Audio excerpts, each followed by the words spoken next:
Panchavati colony పార్కులో ఏర్పాటు చేసిన ప్రపంచ యోగా డే సందర్భంగా సినీతారులు పాల్గొన్నారు. ఆరోగ్యానికి యోగా ఎంతో మంచిదని, ఆరోగ్యమే మహాభాగ్యమని చెప్పుకొచ్చారు.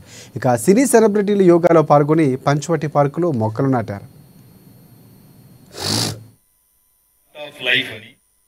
ఈ రోజు ఇక్కడికి వచ్చిన తర్వాత యోగా చాలా సంతోషంగా ఉందండి. నేను రొటీన్లో మనం ఏవైతే వర్క్స్ చేస్తున్నామో సో అందులో మనం అట్లీస్ట్ ఒక 30 to 45 మినిట్స్ అనేది మస్ట్ అండి. బాడీకి అది అవసరం.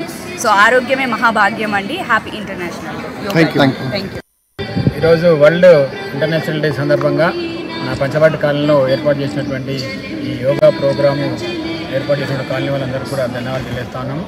మరి మొట్టమొదటిగా మన నరేంద్ర మోడీ ప్రధానమంత్రికి ధన్యవాదాలు చెప్పాలా. ఈయన 2014లో మరి జూన్ 21న మరి ఇంటర్నేషనల్ యోగా డే ప్రకటించడం జరిగింది.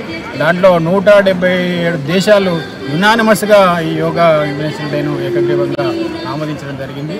ఇది మన ఒక మతానికో, ఒక కులానికో, ఒక వర్గానికో సంబంధించింది కాదు. ప్రపంచంలో మానవులు అందరూ కూడా చేయాల్సిన యోగా. మరి ఇప్పుడు ఈ యోగా